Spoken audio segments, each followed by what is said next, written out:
Section 1. The Arteries of an Empire. All roads once led to Rome, and for good reason. The Roman Empire was a colossal entity that dominated the known world for centuries. It was not held together by sheer force of will alone. It was bound by stone, gravel, and an unparalleled vision of connectivity. The roads were the secret engine under every Roman mile, the arteries through which the lifeblood of the empire flowed. The construction of a Roman road was a masterpiece of military precision and engineering logic, far from a casual affair. Responsibility for building these vital arteries often fell to the very soldiers who would use them. For the Roman legionary, the shovel, delabra, was as much a tool of conquest as the sword gladius. Keeping soldiers occupied with large-scale construction projects during times of peace was a brilliant strategy. It prevented idleness and dissent while simultaneously expanding the infrastructure of the state. These soldier engineers were highly skilled, capable of surveying, planning, and executing the build with remarkable accuracy. While the army handled the major strategic highways, local communities or wealthy patrons would sometimes fund and construct smaller regional roads. The first great road, the Via Appia, was begun in 312 BC by Appius Claudius Caecus.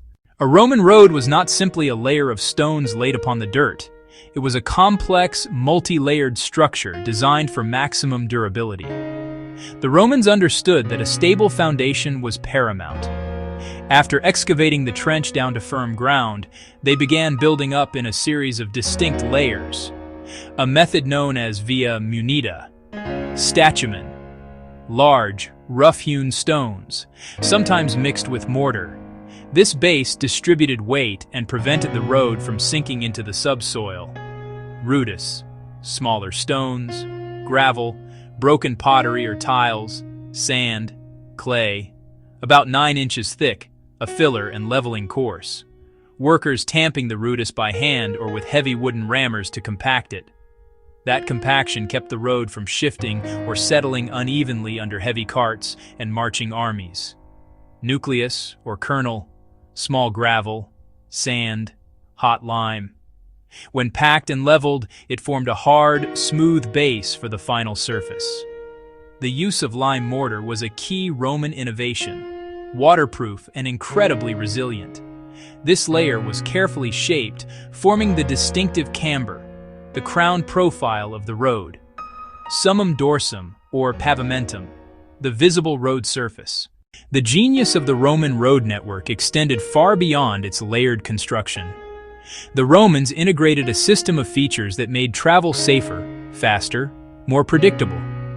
One of the most iconic was the milestone miliarium, cylindrical stone columns placed at every Roman mile, 1,000 paces, about 1,180 meters, providing crucial information, inscribed with the distance to the next major town and the total distance back to Rome. They often named the emperor who built or repaired the road, acting as a practical guide and imperial propaganda. They mastered drainage. The crowned surface, higher in the middle, shed water immediately. Runoff was collected in parallel drainage ditches, fossae, along both sides of the road. These ditches stopped water pooling and prevented foundation failure.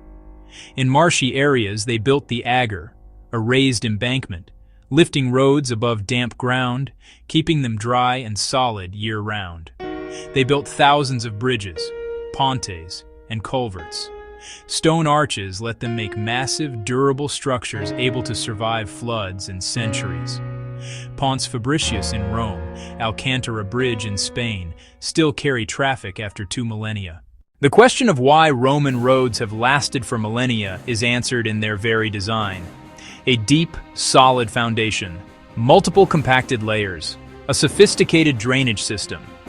By preventing water from penetrating and weakening the structure from within, Roman engineers conquered the greatest enemy of any road: the sheer quality of the workmanship, tight-fitting paving stones, durable lime mortar. These were not structures built for a single generation. They were built with an eye toward eternity, a physical embodiment of Roma Aeterna, eternal Rome. Even after the Western Roman Empire collapsed in the 5th century AD, its roads endured. Throughout the Middle Ages, these ancient highways remained the best, and often the only viable routes for travel and trade. Kings, pilgrims, merchants. In many parts of Europe, modern roads and motorways still follow the exact lines plotted by Roman surveyors 2,000 years ago, a silent testament to their unparalleled skill. The principles they established became the foundation for modern civil engineering. John McAdam developed his macadam method based on layered, compacted stone. The crowned surface for drainage remains fundamental. The story of Roman roads is ultimately a story of connection. They did more than just link places. They linked people, cultures, economies. Along these routes, ideas traveled as freely as goods. The Latin language, Roman law, and eventually Christianity carried along the stone-paved arteries. Towns and cities flourished at key junctions and river crossings. Their growth was fueled by access and trade. This network created a shared world, a unified economic and cultural zone unmatched for over 1,000 years. The speed of communication was revolutionary.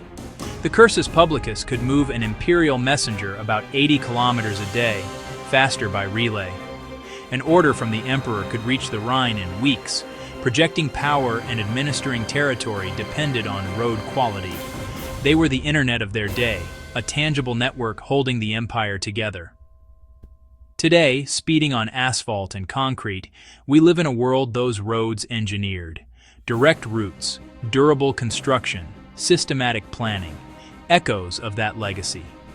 From ancient pavement to modern highways, building roads is building civilization.